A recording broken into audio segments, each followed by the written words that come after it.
Okay, hello. This is my brutally honest review of Love Hurts. Don't know if you can see that. All right. Which came out this year, starring Hugh Kukon. Can you see it? Can you see him? I don't have that fancy software, so I'm doing it like this. I don't care. Um, so thank you for subscribing to my channel. Thank you for being here. If you are here because of the Murder She Wrote podcast. Thank you for your support on that. If you were here because of Into the Woods or My Little House on the Prairie reviews, I am so going to get to My Little House on the Prairie reviews. I just have to gather my thoughts on exactly what I want to say on the end of the series. I'm going to get to that this year. I promise that was my best thing that I've done here on YouTube. So just thank you for being here. So like I said, this is a review for Love Hurts. Spoilers, although I'm not going to spoil that much of it. So, um, this is the first movie that I have seen in theaters since 2023. I went to go see Indiana Jones and the Dial of Destiny and then Haunted Mansion 2023. And Indiana Jones and Dial of Destiny reviews on my channel if you want to watch it. It's hilarious. And the Haunted Mansion review is also on my channel if you want to watch that. So, this is the only movie so far, because it's only the second month of 2025, that this is the first movie that I've seen in theaters in a while, and probably the only movie I'm going to see in theaters this year, unless I'm gonna get Wicked on DVD soon, and I'm gonna watch the first part to see if I should, get a ticket to see the second part because I have not seen it yet, and I've been avoiding the internet at all costs due to, you know, due to not wanting to know how it goes because I haven't seen it yet. Um, but if it's good, I might pay for a ticket to go see part two in theaters. If I find it to be good. Um, but so far, yeah, because the trailers that they showed during before the film started was just absolutely nothing appealed to me. So anyway, so the reason why I decided to go see this movie, Love Hurts, is basically because I love Hugh Kwan, who is right here. All right, you see that? He's right here. He played Short Round in Indiana Jones and the Temple of Doom, and he's right here. Right here, you see him. Um, and he was also in The Goonies. He's right there in the middle, the one in the middle right there. I don't know if you can see. Like I said, I don't have that fancy software to where I can um, basically give you clips or whatever. But he was also in Everything All at Once that came out in 2016. Or no, not 2016. Hold on. Sorry, 2022. It came out in 2022. Sorry that I forgot that. 2022 was a hard year for me. Lost my father to cancer that year, so I forgot that that's when that came out. Anyway, he got the Academy Award for being the husband to Michelle Wan in that movie, and his performance in the movie is fantastic. And if you haven't seen Everything All at Once, it's really hard to explain. But once you sit down and you watch it, it is a fantastic film. It is hard to explain. It's hard to, kind of sort of, it's hard to explain. It's hard to explain the plot, but it is a fantastic film, both visually, plot wise, and everything. Highly recommend it. So, of course, when I saw the trailer drop for this, literally, I think in December of 2024, and I saw the trailer for Love Hurts, I was like, I have to support Hugh Q Kwan because I basically grew up watching him in this film and in this film. And my dad um introduced me to those films, I think, because when he was weekend dad, we would go and get, then I'm showing my age here, Blockbuster to rent movies, and it was always so much fun um to go to Blockbuster, and I miss that. I miss that. Um so going to the movie theater is very an interesting experience from when I used to go. You get to pick your seat now. It reclines and it does all that.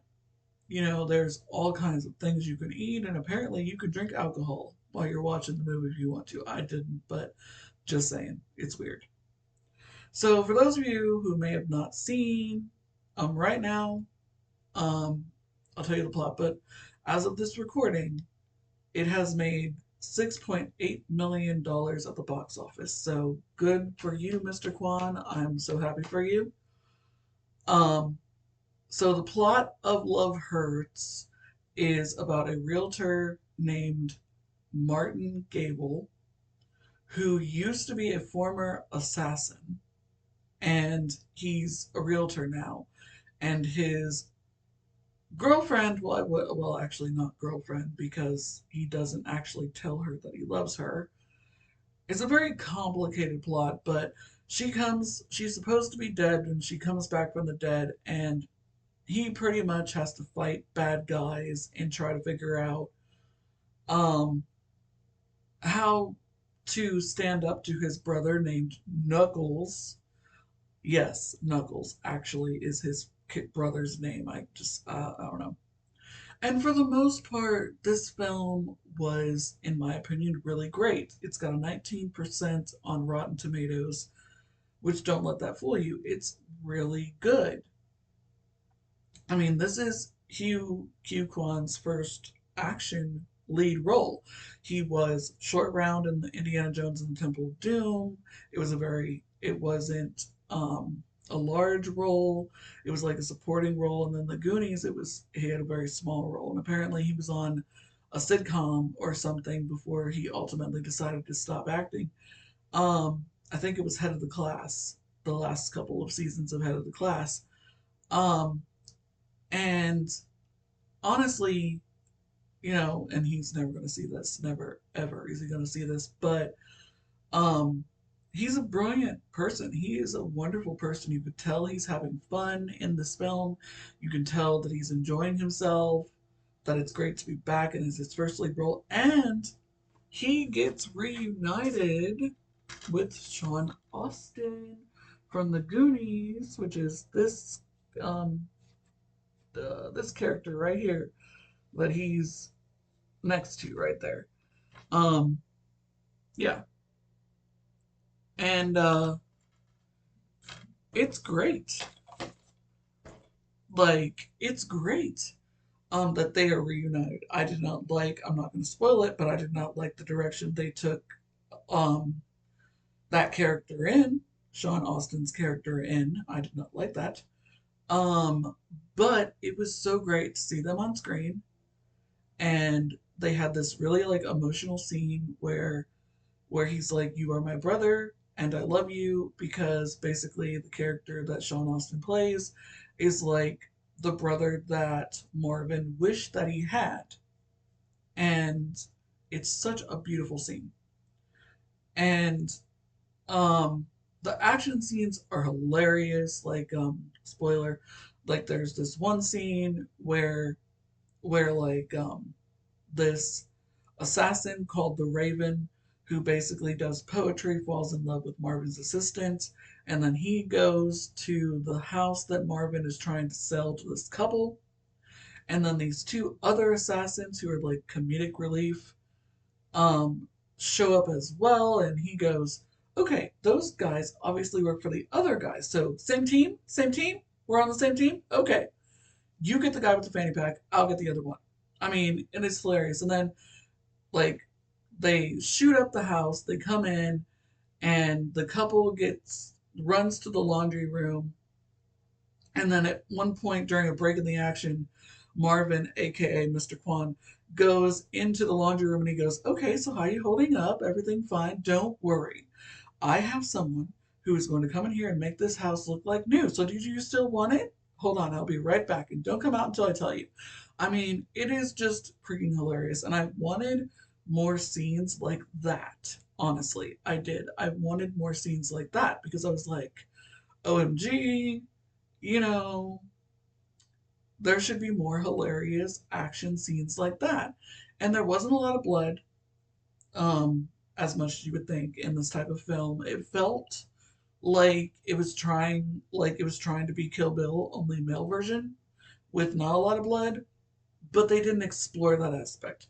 Like the one thing that you don't find out is you don't know how long he has been a realtor and how long he's been away from his brother Knuckles. And exactly like the character of Rose, played by Ariana DeBose, who won the Academy Award for West Side Story, plays Rose, and it's a badass character. She doesn't need Mr. Kwan to save her. She doesn't need Marvin to save her. She saves herself, and it is incredible. I mean, she's got a freaking like taser, and she knows how to use it. And it's always great to have badass female characters like that in action movies. Um, and like the plot is a little bit confusing. I will say that. I mean, if you don't kind of like stay on that, you might enjoy yourself. It'll take you out of the crazy world we're living in for 80 minutes. Um, but the plot, from what I understood it, is Rose is supposed to be killed by Marvin because his brother Knuckles thinks that she stole money from him, when in reality there's this other character whose name I don't remember because he was so not memorable at all. The other bad guy actually stole the money, and if you betray Knuckles, you end up dead. Okay? So, um, he framed her so that he would not die. And then Marvin loved Rose, so he just sort of leaves her in the desert, pretends that she's dead. She's supposed to stay dead. Don't know how long they've been dead or how long this whole thing happens before she comes back. And the reason why she comes back is that she's like, we need to face Knuckles together so that we can move on with our lives. And Marvin basically tells her, I've been enjoying my life. You know, like I sell houses to people, I give them life instead of taking it away. And that's what I want to do, and this is what I want to be. And she keeps telling him, you got to fully embrace every single part of you and not just one part, this part. You have to, you have to face your brother. You have to basically tell him, you don't want anything to do with him. And it's very confusing. And but I loved it because I mean, it's set during Valentine's Day, not the greatest holiday. Um, but the message is clear. It's like fully embrace yourself, do what you love, and don't let people talk about you. If you love something, just do it. Um, if it makes you happy, then do it. And he tries to convey that, and you can tell that Mr. Kwan is having a freaking amazing time doing this film. He did research, he did like all the action scenes where he's like fighting and stuff because he wanted it to look authentic. He wanted it to be funny. He didn't want it to be all too serious, and for the most part, it's not. But there are serious moments, um, and really, really bad moments. Like I just don't think that it was necessary. Again, what they did to Sean Austin's character, I didn't like it. I just did not like it. It was just not. I don't think that they should have done that. Um, because I wanted them to be fighting together. That would have been great. And I want Mr. Kwan to do more movies because he was so good in this. Is this a masterpiece? No. By all means, no. But it was fantastic. It was enough to get me out of my head and to have fun and to enjoy myself and to laugh. And it's hilarious. There was this hilarious, beautiful woman at the end of the row that I was sitting when the Raven is trying to kill Marvin. Um, the Marvin's assistant basically is like, "You don't have to kill him. You don't have to do this stuff anymore because I love you." And the lady at the end of the aisle goes, after like what, 12 hours or 24 hours or whatever, and I go, "Right." And we just start laughing because we got each other's humor in that moment. And like it didn't matter, um, that she was black and I was white. It didn't matter. And this is Black History Month. Happy Black History Month. And you know, I'm glad that we have a Black History Month. I think it's important to know. Like the first person who ever won, first Black American who ever won an Academy Award was Hattie McDaniels for Gone with the Wind, and it was fantastic and well deserved. And Sidney Poitier won an Academy Award, and he was so great. And Denzel Washington, I think, has won one, hasn't he? Whoopi Goldberg, oh my God. There are so many amazing Black Americans in the world, and we need to celebrate them. We need to celebrate everybody because, they're a part of our history. And basically, what it boils down to is we all want to be loved, we all want to be respected, we all want to be seen and heard, and we're all just trying to live our lives. Am I right?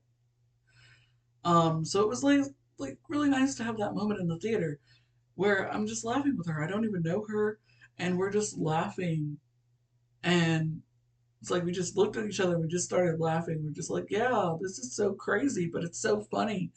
And like for some reason, both of us were laughing at really great moments, and nobody else in the theater was. There wasn't a lot of people in the theater, but it's nice to have that one person you connect with that gets your humor, even though they don't know you.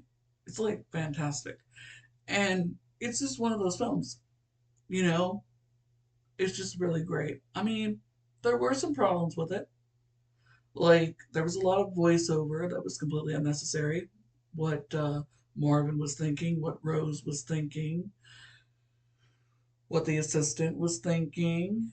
Um, and I thought that was completely unnecessary. I wanted it to be longer. I wanted there to be more hilarious action scenes of him going from house to house trying to show the house and him having to punch people and stuff.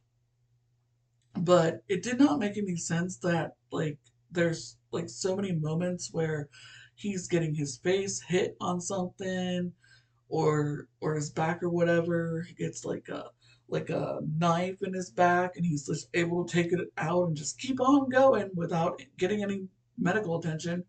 I mean, it's kind of weird. I mean, he just keeps on fighting and I mean like a freaking Terminator. And like even the two like assassins who are working for the other bad guy, um, they pretty much get the crap beat out of them and they're still alive by the end. Like it doesn't make any sense. But I loved it. It was just so good and it was just so wonderful. And I'm so happy that he's back. You know, like how could you not love him? He was Short Round in Indiana Jones and Temple of Doom. I know that movie's really dark, really freaking dark, but it works on so many levels because Short Round is so funny. He's the comedic relief of the movie. And then he's so cute in the Goonies, like making inventions and all that. And, you know, the Goonies I think, made a lot of outcasts like me in the world feel like they weren't alone. Because these were like the outcasts in their neighborhood and they go on this grand adventure and it's like, Goonies never say die, Goonies never give up. And, I have lived by that motto my whole life, and Mr. Kwan still lives by that motto because I watched a couple behind the scenes videos on YouTube, and he was hugging Sean Austin. He was like, "Look, it's my fellow Goonie. Goonies never die. Goonies never quit. And look, we're back. We're back. We're here together. Isn't this great?" And it was so beautiful. It was so beautiful to see them on screen together after, like, I don't know how many years it's been since the Goonies were released. It was like 1985, and it's like 2025 now, so I don't know how long it's going to be, or how long it's been since the film was released, and I don't think there needs to be a sequel. Please don't make a sequel to the Goonies, and no more sequels to Indiana Jones. But I don't know if I necessarily want a sequel to Love Hurts. Oh, and by the way, speaking of the title, Love Hurts, they did not play that song in the movie at all. It was played throughout the trailer, but it was not played um, in the movie. Um, and the movie was marketed highly as like a comedy. And for the most part, it is an action comedy, but there is some drama going on in it that you might have to like sort of gloss over. But it's a fun time. It is really fun. It's like it's like if you don't sit there and overthink the plot and be like, well, what? I mean, you'll have a good time. You really will. Like seriously. It's one of those feel good movies where, you get out of your head for a couple hours for 80 minutes and you enjoy yourself. Okay? It was that good. And when it comes out on DVD, I'm gonna get it on DVD like I got Haunted Mansion and Indiana Jones and the Dial of Destiny, which I watched that movie again the other night, and there are still so many bad things wrong with that film, but I still like it. You can you can like something but also criticize it just a little bit because it shows you care. And I hope Mr. Kwan appears in more movies, more action driven movies slash comedy because he's so good at it. I mean, he's so funny. I mean, I just love like him going, same team? We're on the same team right now? Okay, you get the guy with the fanny pack, I'll get the other guy. I mean, it's just so funny. And then he goes in and goes, "So, how you holding up? Everything fine in here?" Like, and then like he answers his phone with like, "Hello, Marvin Gable. I want a home for you." Like, I just love it. And I love how he can go from serious like boom, boom, boom, boom, boom to like, "So, did you guys still want to sign those papers? Don't worry, I have somebody that can come in here and just, make this house look like it never even got shot up or knocked down by assassins." And I wanted more of that, you know? I wanted more scenes like that because it was so good. And I really did not understand the relationship with the brother Knuckles. Like, I didn't understand that. Like, but I loved how badass Rose was, and I loved that Mr. Bose was so good in this movie, and Mr. Kwan was so good. I mean, it was just so great. More, please. I want more. I don't think I necessarily want a sequel. I just want him to do other films like this, like playing different characters in like weird scenarios where you find yourself in an action movie. You know, like he could be the next Jackie Chan or Bruce Willis. I firmly believe that, and he's come a long way from, you know, these movies. And I love these movies. I can watch those movies again and again. There are some scenes in Indiana Jones and Temple of Doom I skip, but other than that, I mean, I love those films. They have stood the test of time. They work, and I'm so happy that he's back, and he's doing films, and he's happy because we should all be happy. There is still hope. Hope is the strongest thing that you can have than fear. So I know that sometimes it might be hard to think that tomorrow will be better, but believe it anyway, in the words of Martina McBride. Um, but anyway, I give this movie a 10 out of 10. I freaking loved it. I would highly recommend if you are a fan of so sorry about that. Allergies are acting up. The weather has been absolutely crazy in Kentucky. But anyway, I would highly recommend this movie. If you are a fan of Hugh Q Kwan, if you're a fan of Ariana DeBose, I recommend this if you like action movies, if you like comedy, it's got it all there for you. It is an amazing, amazing, amazing film. Um, so I hope you enjoyed. I know this is like 20, only 25 minutes long, or 26 minutes, or whatever.